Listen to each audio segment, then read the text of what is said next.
Hello and welcome to my reading of I Work for a Veterinarian Who Never Lets a Dog Die. Written by Paul Melio. I work for a veterinarian who never lets a dog die. And that's why people go to Dr. Colley.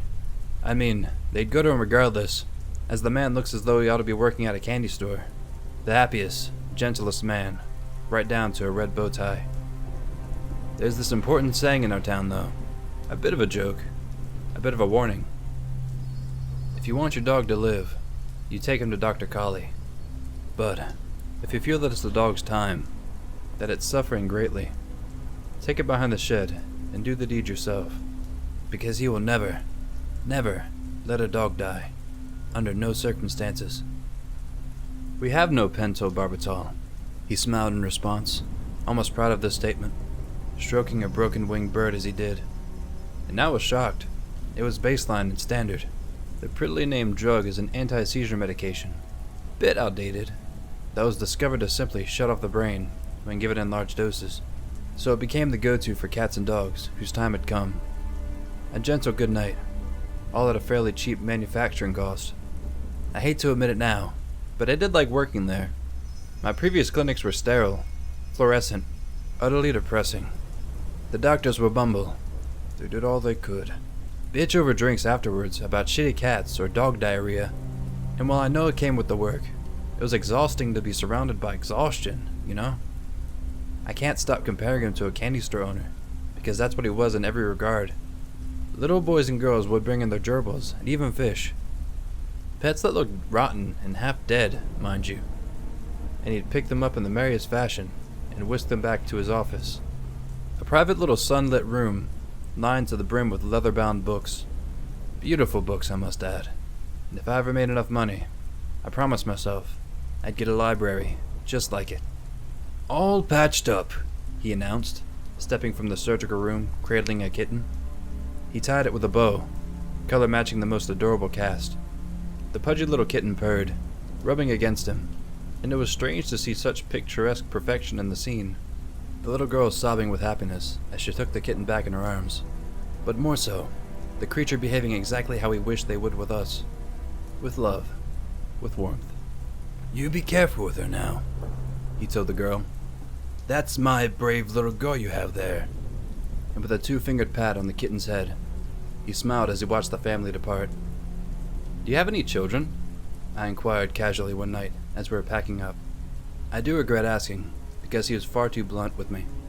He told me, not breaking his good spirit, that his late wife and him had tried multiple times, but were multiple times unsuccessful. He reflected for a moment, not in a sadness, but a bit more in a yearning, before inquiring about me, myself, in the most polite of ways. And that's how we carried on at Dr. Colley's. Merry as always. The staff was few, but he joked he chose us because we loved dogs more than people. And he was right, to an extent. After nasty breakups, I always had my beagle, Samwise, named for Lord of the Rings, which he lets me bring to work. God, I know everyone says the dog is the best dog, but you know, Sam truly is. He just knows. Like a magnet, he just attaches to me when I need it, the very moment I need it, curled up against me. I swear, he watches shows along with me when I'm in a depressive state, and cures them by bouncing in the flower beds when I do eventually have to take them out. You've met this dog before in life. I'm sure you have. So stupid. So perfect. And the good doctor adores him, as do nearly all the visitors. Nearly, being well, where the story goes. Because we have the lions. It's not that we're a small town, but we're small enough that we still have our infamous. And the lions were every tragedy imaginable. With a mother who ran over a little girl in a drunk driving accident, a notoriously and publicly racist grandmother, a father who was unpleasant but no particular villain, and of course, the boys. 2 of them. Horrors, truly. Unclean little psychopaths who'd throw stones just to see what they'd break. And they'd come in with their old, withered dog. It was the most curious thing with Dr. Colley. He'd only address the dog, never them. It's like he smelled something foul on them. And how's my favorite old boy? He'd ask the dog, who would greet him like a long-lost friend, The poor thing. That poor thing. This is where the doctor and I differed, because it truly did need to be put out of its misery, put down neatly and peacefully, as at this point, it was in pain and just staggering on. But the doctor, he would never let a dog die. He'd retreat to his office with his books and his tools, and the dog would return quite merry. Merry, truly, the happiest, healthiest, and roundest it looked in ages, tied with a nice little bow. And the boys would leash yank it away, bringing it back to reality before the process would repeat. Those little boys would recognize me, out on the roads, as they played street hockey with gnarled old sticks. Little bitch, they'd call me, and Samwise would growl. Sam wasn't much of a fighter, but of course he was loyal, protective at all costs, even against these little monsters. "Do you like dogs more than people?" I mumbled to the doctor, after another day of watching the Lions boys drag their dog away. He looked at me, as if I had asked something as basic as if the sky were blue. "Of course," he replied, and returned to his books. It happened in mid-October, a day gray with rain. The boys had beers with them, and I heard them smash in the streets like gunshots as I hurried past with Samwise. And I apologize, I cannot go into too much detail, as it's painful to remember, but as they taunted, as they came near, Samwise treated this as a real threat. I begged him to come with me, to leave them, but those boys came closer, and I screamed at the two of them to stop. They did not.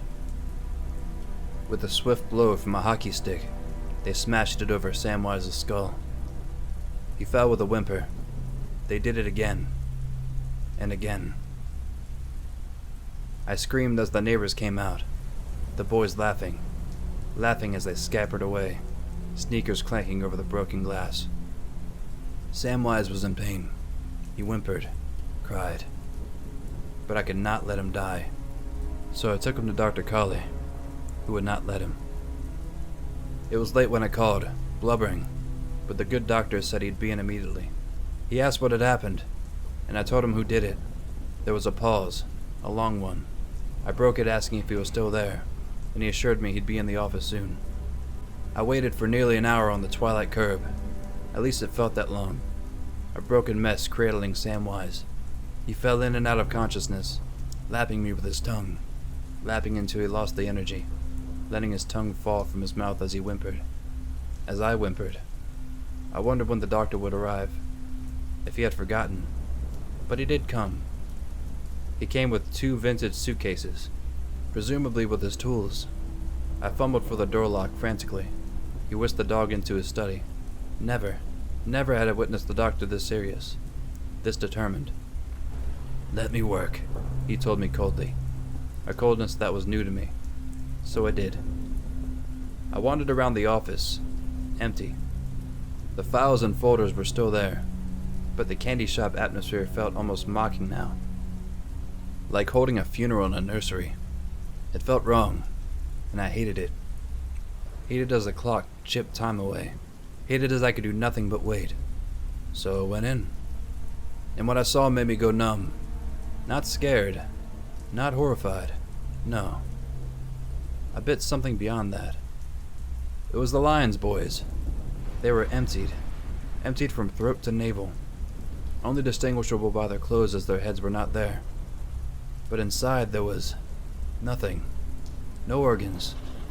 Just gutted chicken breast shells still dripping with wet meat, packed neatly into those 2 little suitcases.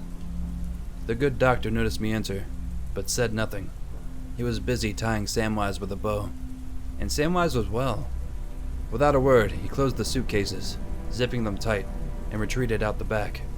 And I was numb, still too numb to even care for Samwise, who hopped off the desk as lively as the day he was born, licking me furiously, loving me. Thin hairline stitches nearly unnoticeable, but fresh. I noticed then the books, 2, a few misplaced, leather-bound and beautiful. They were out of order. One on his desk. It was open. It was also hollowed. A storage compartment. Storage for a jar. A jar with that smell of formaldehyde creeping from the pages it nestled in. and in between it was a child. An almost child. A stillbirth. One of the countless that filled the volumes of the room. A collection of the doctor's attempts. A section of it had been taken from the tips of its skull, nipped, and I knew where it had gone. I looked down at Samwise, who looked up at me. The good doctor calmly returned, exhausted. Then, in a slow radiance, a smile returned to his face. Not for me, but for Samwise. "Take good care of him," he told me. "He's like a son to me." Remember to take good care of your animals, and please don't put fetus brains in your dog's brain. Thank you for listening. Please like, comment, and subscribe for more content.